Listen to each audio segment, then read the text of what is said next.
Aujourd'hui, nous allons rentrer dans un aspect fascinant de la technique du karaté qui est la survitesse dans les katas. Et si tu veux amener tes performances à un autre niveau, tu es au bon endroit. Et d'ici la fin de cette vidéo, tu auras tous les points clés pour développer un état de survitesse dans tes katas. Mais attention, il va falloir tout respecter. Donc, très important, reste jusqu'à la fin de vidéo pour ne rien louper. Car un puzzle qui manque, tu ne pourras pas voir l'image terminale. Les mouvements de karaté, c'est exactement comme les pièces d'un puzzle. Plus tu vas rassembler toutes les pièces du puzzle, plus tu vas pouvoir voir l'image finale.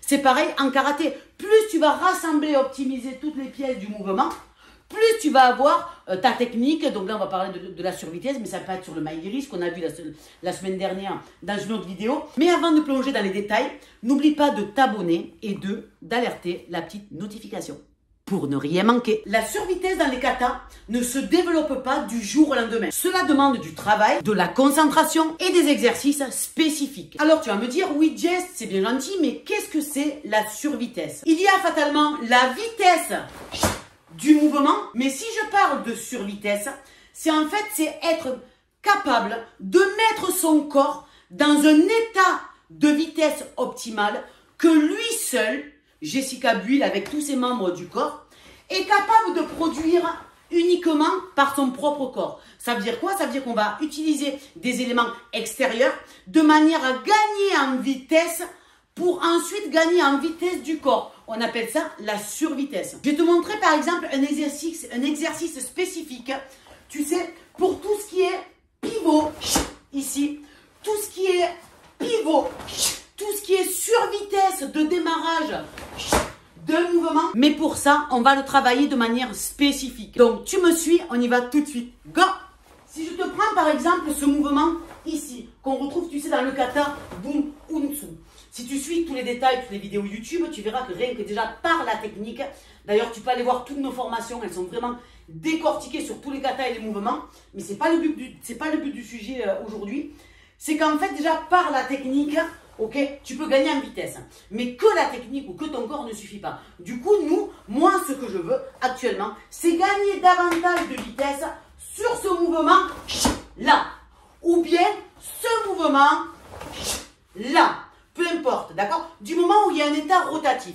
Et je vais te montrer le genre d'exercice que tu peux mettre en place rapidement, ok? Et sans te prendre la tête. Et pourtant, ce sera super efficace. Je te le montre tout de suite et ensuite je te montrerai un autre exercice, tu verras, pour gagner un état de survitesse dans tes déplacements. Un matériel qui est très facile à mettre en place, forcément, c'est la bande élastique. Pourquoi? Parce que les bandes élastiques, elles ont cette propriété que plus tu tires, plus, boum, ça claque. Et moi, je vais utiliser cette contrainte de bande élastique avec la tension, avec d'un seul coup, un lâchage de manière à, boum, lâcher le mouvement du bras. Du coup, qu'est-ce que je vais faire? Je vais prendre par exemple cette bande élastique-là. Alors, tu peux prendre, moi j'ai pris une grosse. Hein. Tu peux aller les voir, celle que j'utilise. Moi, c'est boostonkarate.com. D'accord? Tu as des bandes plus fines et tu as des bandes plus épaisses. Moi, c'est celle que j'utilise au quotidien. Ok, ça me va très bien. Tu es ici. Alors, évidemment, moins tu tires, moins la tension, ça va partir. Ok?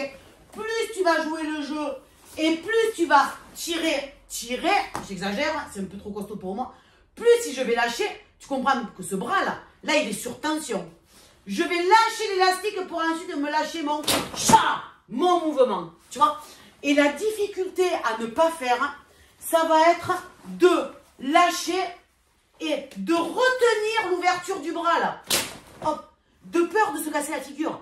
Non, non, ce mouvement-là, il est fait pour mettre le corps en difficulté. Ça veut dire quoi? Ça veut dire que si, ici, je prends l'élastique, je joue le jeu, je tire, et que l'élan sera trop fort pour décaler mon mouvement, eh bien, je joue le jeu.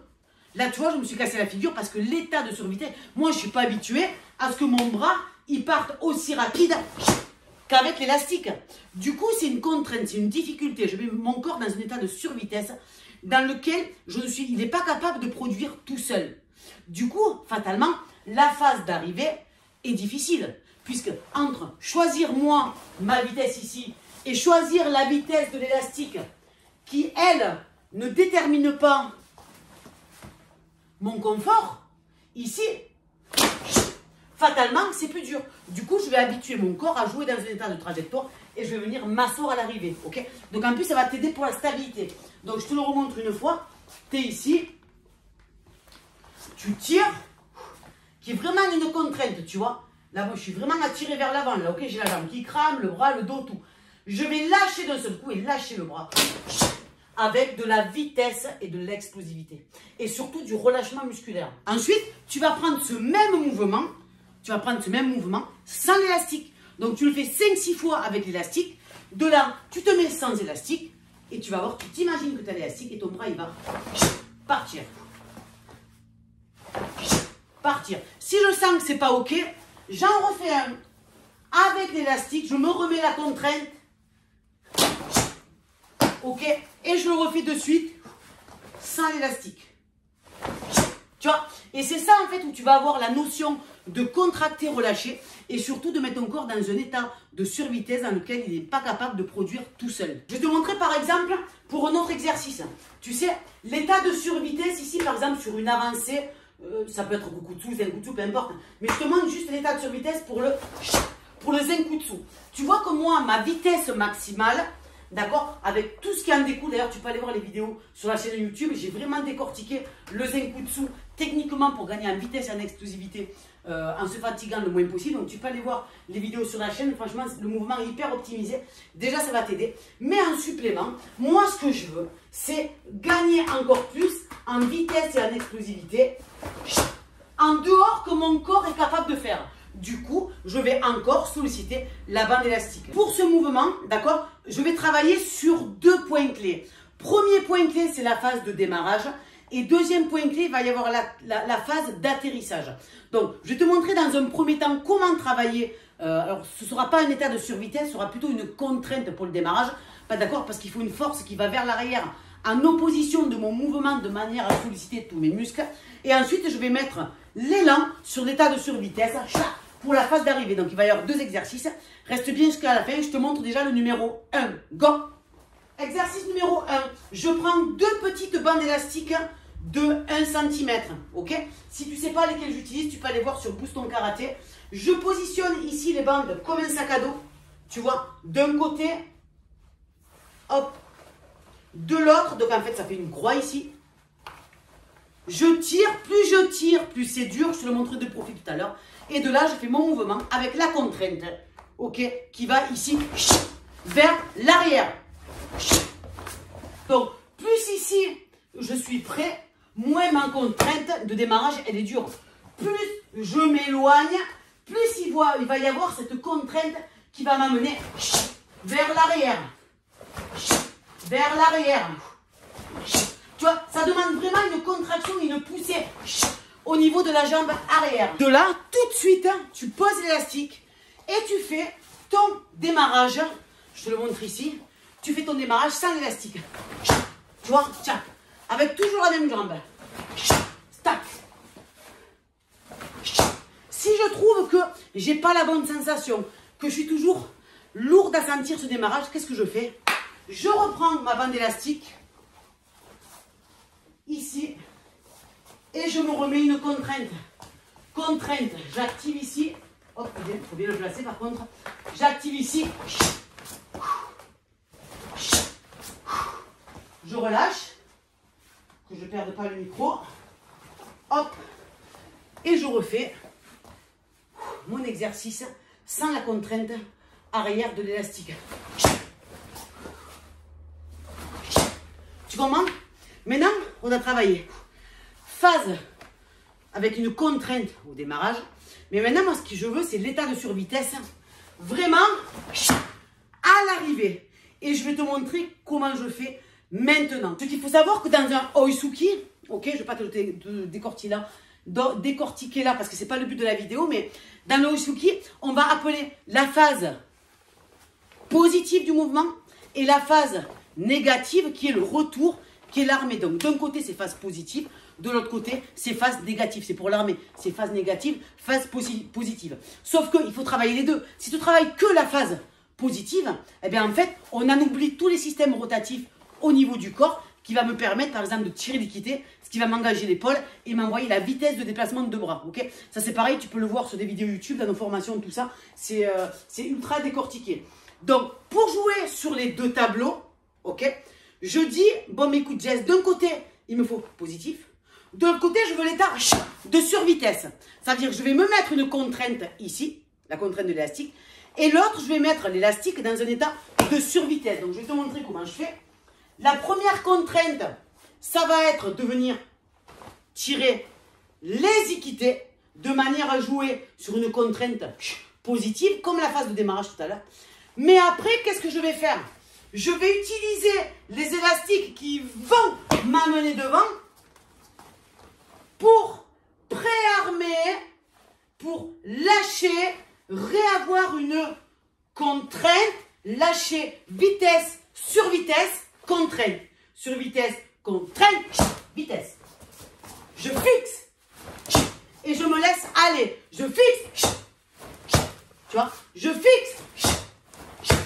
Et le plus dur, quand tu fais cet exercice, c'est exactement comme je t'ai montré le système rotatif tout à l'heure dans les katas. En fait, là, c'est pareil. Quand on est ici, tout ce qui est contrainte, on est habitué. Donc ça, il n'y a pas de souci. Mais tout ce qui est se servir de l'élastique dans une phase, waouh! Parce que limite, si je joue le jeu, boum, je suis capable de me scratcher contre l'espalier. Tu vois, tellement que l'élastique doit me pousser vers l'avant. Et moi, je vais utiliser cet état de survitesse qui va me mettre en difficulté. Attention.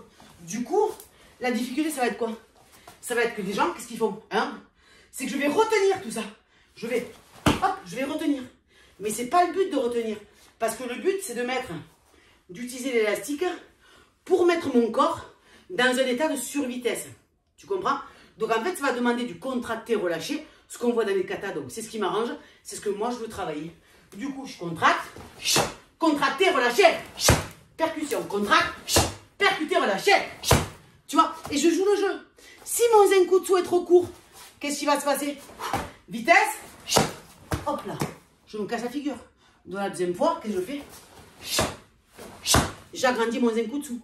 Je pense au transfert de poids. Et ensuite aux propulsions poussées qu'on a vu dans toutes les vidéos techniques. Et après, une fois que tu as fait ça, tu lâches ton mouvement sans élastique. Tu lâches ton mouvement sans élastique. Et tu refais. Et tu refais. Tu vois? Mais j'ai contrainte d'un côté vitesse, sur vitesse de l'autre. Tu vois? Et ça, en fait, on va dire, c'est hyper important. C'est hyper important parce que ça permet de donner à ton corps du plus. Ce que lui, il ne sera jamais capable de produire tout seul. Du coup, on s'aide d'éléments extérieurs. Après, ce qui est important, toi, je suis soufflé hein, pour te montrer l'engagement que ça fait, mais c'est important aussi que tu le vois, mais que rien n'est simple en vrai. Mais déjà, par la technique, c'est une bonne technique.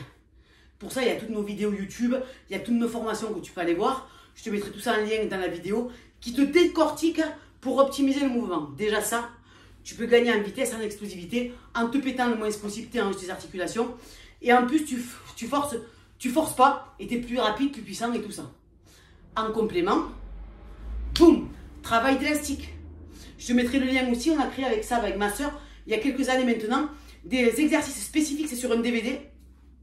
Je te mettrai le lien aussi dessous. Et c'est pareil, c'est du travail spécifique uniquement avec bande élastique que nous on pratique régulièrement. Et c'est ce qui permet en fait de maintenir le corps. En plus ça te muscle, donc en fait on est super content. Parce qu'avec la vieillesse, malheureusement on perd en masse musculaire. Donc du coup, ben, en fait ça m'entretient. Et en plus moi j'ai encore la vitesse et l'explosivité. Voilà. Si tu veux plus de détails, parce qu'après il y a l'engagement technique qui est important. Il ne faut pas oublier, sans technique, tu as beau faire la survitesse, c'est mort, c'est grillé. Tu ne vas pas optimiser, tu ne vas pas être à 100%. Si maintenant déjà la base, la bonne technique tu l'as, ok? Et je te mettrai la vidéo qui suit juste après. Tu pourras la lancer immédiatement sur le Zenkutsu, celle que j'ai fait dernièrement. Déjà, tu écoutes ça sur le Zenkutsu, en plus je crois que c'est sur le Zenkutsu. Derrière, tu fais ta vidéo là sur la survitesse, ça va te changer la vie. Donc travaille tout ça, mets-moi en commentaire toi, comment tu travailles ta survitesse et si vraiment ça t'est déjà arrivé de la travailler, parce que je suis curieuse de savoir différentes opportunités, c'est super cool. En attendant, travaille tout ça et tu me donnes tes retours. Je te dis à très très bientôt dans une autre vidéo. Gros bisous. Bye bye.